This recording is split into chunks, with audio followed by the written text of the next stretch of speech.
dari umur sampai 12 tahun ke sana, sampai 14-15 tahun kembali. Nanti kalau SMA itu kan PENA itu kan sekarang kan dipisah SD, SMP, SMA.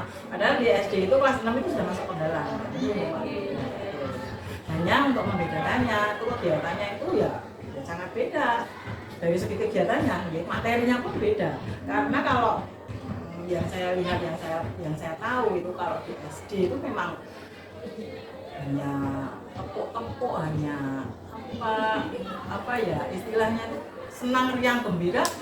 Penanaman karakternya memang banyak lebih karena apa? Ya menghormati orang tua, kemudian saling bertoleransi dengan teman sebayanya. Nah, ketika di penggalang itu juga dinaikkan levelnya, itu juga masih harus menghormati orang tua, harus toleransi dengan temannya, kemudian ditambah lagi tambah pengetahuannya. Pengetahuan apa? Misalnya, oh ada PBB, ada kedisiplinan, lebih disiplin, lebih bisa mengatur waktu. Itu kalau di penggalang kan lebih ke situ.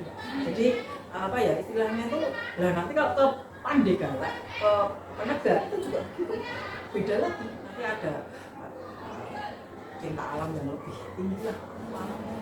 Jadi biasanya naik gunung dan sebagainya. Tapi kalau di penggalang itu sampai kami memang merasa kegiatannya begini. Semester 1, kelas 7 itu kan nanti Desember setelah semester 1 itu nanti ada ini. Anak-anak 1 hari pulang, misalnya ke Candi Ceto, ke Jumok, kemudian dari apa Muneng itu ke Jumok, Candi Ceto, terus Andi itu kegiatan 1 semester. Nanti kalau ditutup tahun semester 2 itu dari kegiatan kan sudah bertambah. Dari materinya dari pertama sampai semester 1 ini kan dirancang pokoknya Kingko iso PBB, disiplin, menghormati orang tua, toleransi dan seterusnya dari SD di tingkat. Terus nanti yang kedua sudah mulai mendirikan tenda, ajar masak, kerampulan, membuat gapura, tali temali dan seterusnya. Itu nanti ya di setelah tahun itu anak di sini kemah 3 hari itu harus gitu. Itu sudah program tahunan, jadi menyenangkan. Kalau di SD kan pada waktu siaga kan kemahnya 1 kali.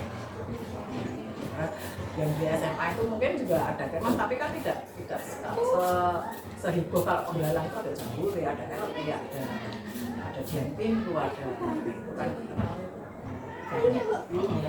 membela di penggalang kelas saja kalau saya, karena saya berkecimpungnya di penggalang. Ya, penggalang aja.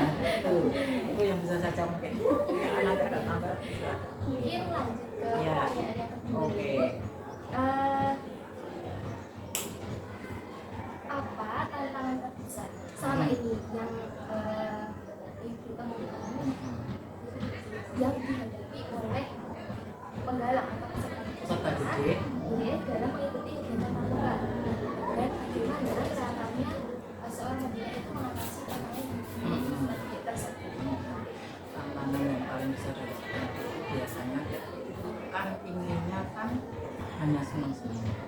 Kalau diberi materi kan tidak mau. Misalnya setelah masuk ambil kertas, ambil buku untuk kita materi itu udah gitu lah, otomatis kan itu paling suka pakai kan gitu. Kadang-kadang kan terus sebagai pembina ya udah gini aja, kita game dulu lah, kita tetap nyanyi dulu atau tepuk dulu atau game dulu, dan nanti untuk materinya itu disiapkan di situ. Misalnya pada saat tepuk pramuka,